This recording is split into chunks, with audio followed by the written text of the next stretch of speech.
Sir मुझे लगता है मेरे चैनल का नाम हटा के मुझे मनोज सर सनातन ऋषि स्पेशल रख लेना चाहिए, क्योंकि इतना प्यार मिला है, इतना प्यार मेरे चैनल माध्यम भले मेरा रहा है, लेकिन वो सारा प्यार आपके लिए ही है। नहीं, ये हमारे दर्शकों का प्यार है जो उन्हें हमारे यहाँ तक लेकर के आता है। और निस्संदेह हम जो बात कर रहे हैं ये वो बात कर रहे हैं जिसकी वास्तव में इस समय डिमांड है, जरूरत है।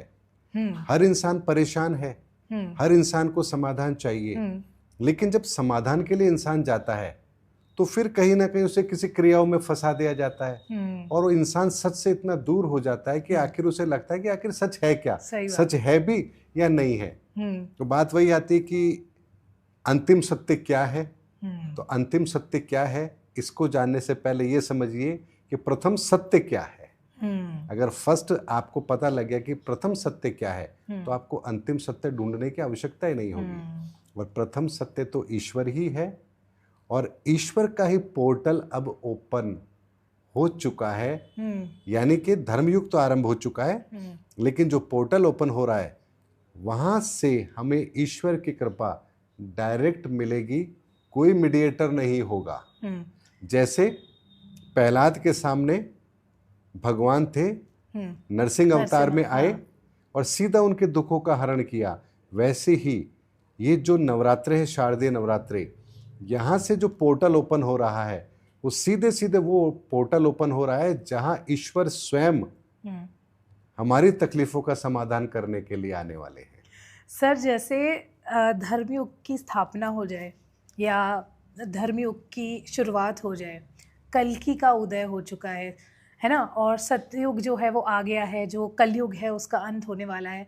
सर और भी बहुत सारे एस्ट्रोलॉजर्स हैं, लेकिन आप एक एस्ट्रोलॉजर होने के बाद भी आप कभी भी रेमेडीज़ की या इन सब चीज़ों की बात नहीं करते। आपका जो एक डायमेंशन है या नैरेटिव होता है वो इतना अलग है कि मैंने YouTube पे किसी का भी नहीं देखा है।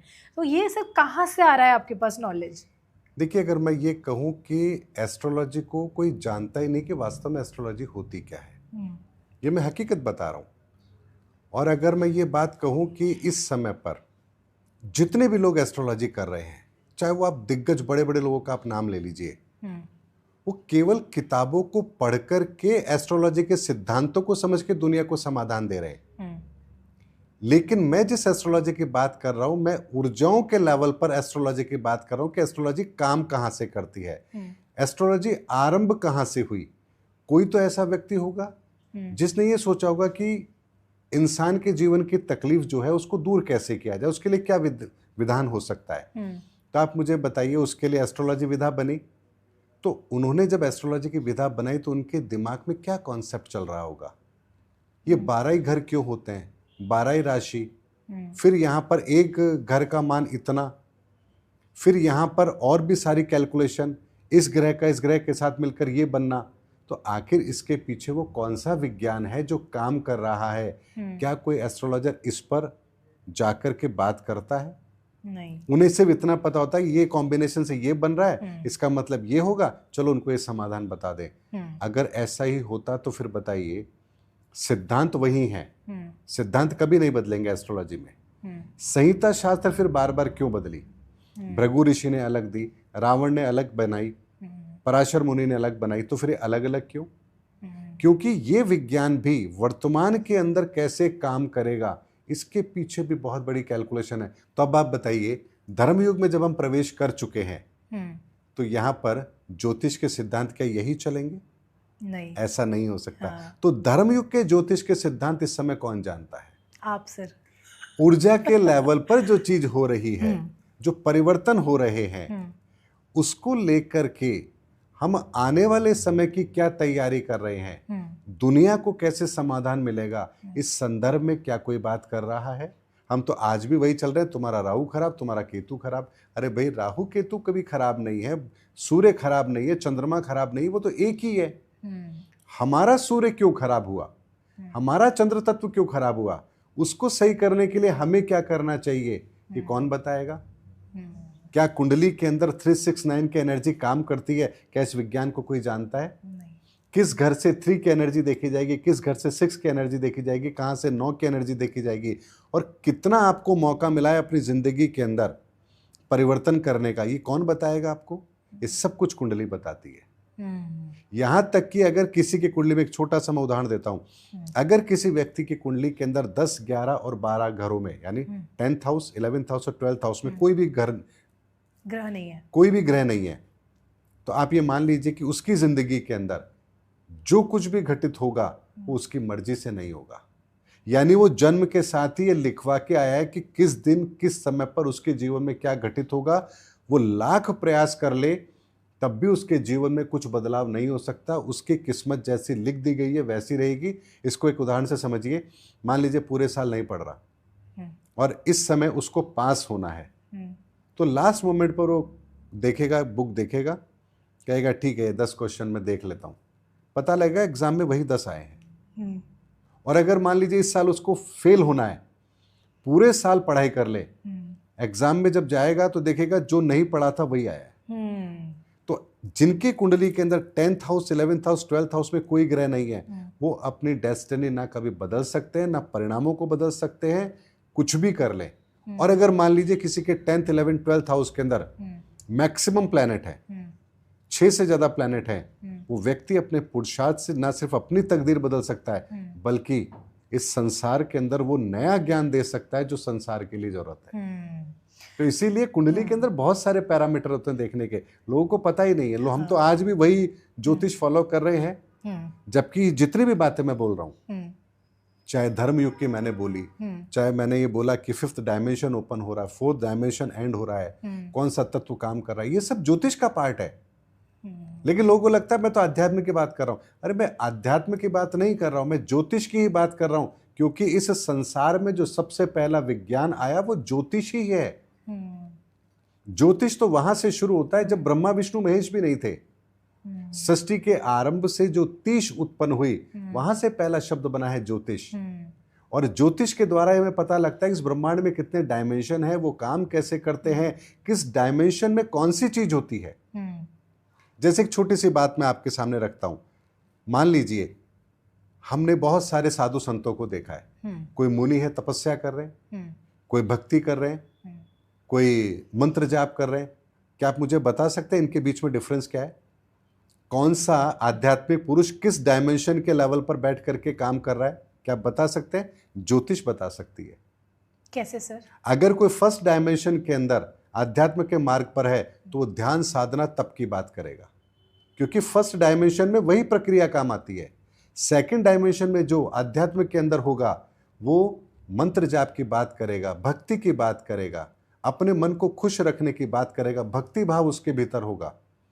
थर्ड डायमेंशन में जो होगा वो धार्मिक यात्राएं करेगा, तीर्थों पर जाएगा, सेवा पूजा करेगा, क्योंकि थर्ड डायमेंशन में वो उसी तरह की चीजों के प्रति अट्रैक्ट होगा। फोर्थ डायमेंशन में होगा तो गहराई में जाएगा, आध्यात्म क्या है, भगवान क्या है, नरक क्या है, स्वर्ग क्या है। ये फोर्थ डायमेंशन में जो लोग होंगे वो इस तरह से अध्यात्म को देखेंगे। फिफ्थ डायमेंशन में जो होंगे वो किस तरह से अध्यात्म को देखेंगे, ये शास्त्र ग्रंथ क्या है, इनके अंदर जो लिखा है उसका सत्य क्या है, वो धर्म शास्त्रों को ही सब सर्वोपरि मानेंगे। सिक्स्थ डायमेंशन में जो होंगे वो दान को श्रेष्ठ मानेंगे कि जो हमने कमाया इसका हम जितना दान करेंगे, परमार्थ करेंगे, यहीं से हमें ईश्वर प्राप्त होगा। तो सिक्स्थ डायमेंशन में वो लोग होंगे।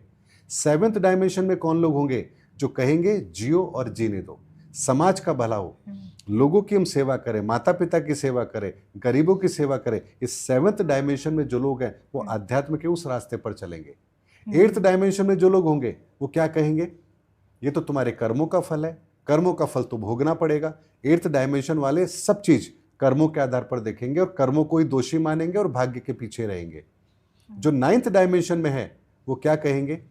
वो कहेंगे परमात्मा एक है और उस परमात्मा तक कैसे पहुंचा जाता है इसका मार्ग ढूंढने के लिए हमें प्रयास करना चाहिए। ये नाइन्थ डायमेंशन के लोग हैं। तो आप बताइए, क्या ज्योतिष ने हमारे अध्यात्म को भी डिफाइन नहीं किया कि कौन आदमी किस लेवल पर जाकर अध्यात्म की क्रियाओं को अपना रहा है, तो किस डायमेंशन के अंदर है? तो ज्योतिष तो इतना बड़ा विज्ञान है जिस विज्ञान के सामने तो वर्तमान का विज्ञान कुछ भी नहीं है। यहां तक कि जो भौतिक शास्त्र आज हम पढ़ रहे हैं साइंटिस्ट ये कहते हैं कि क्वांटम फिजिक्स जो है, जब उसको अप्लाई करते हैं तो हमारा वर्तमान का जो फिजिक्स है ये तो कहीं लागू ही नहीं होता, ये तो झूठा लगता है उसके सामने, क्योंकि क्वांटम लेवल पर चीजें बहुत अलग होती है। जबकि ज्योतिष के अंदर तो क्वांटम फिजिक्स को इतना बेहतर तरीके से समझने का प्रावधान है, जो हम आज भी जिसके बारे में ढूंढ रहे हैं वो तो हम बहुत पहले से जानते हैं। जैसे कि सर, जब कर्मों के सिद्धांत की बात करते हैं, क्वांटम फिजिक्स के अंदर एक बात आती है क्वांटम इंटेंगलमेंट, यानी अगर किसी भी लेवल पर अगर आप एक दो पार्टिकल आपस में कनेक्ट हुए हैं तो फिर चाहे वो अपने से कितने ही दूर क्यों ना चले जाएं, यहां तक कि एक पार्टिकल यहां हो और दूसरा ब्रह्मांड के दूसरे छोर पर हो, तब भी उनके बीच में एक रिलेशन मेंटेन रहता है और उसके बीच में दूरी कोई मायने नहीं रखती है।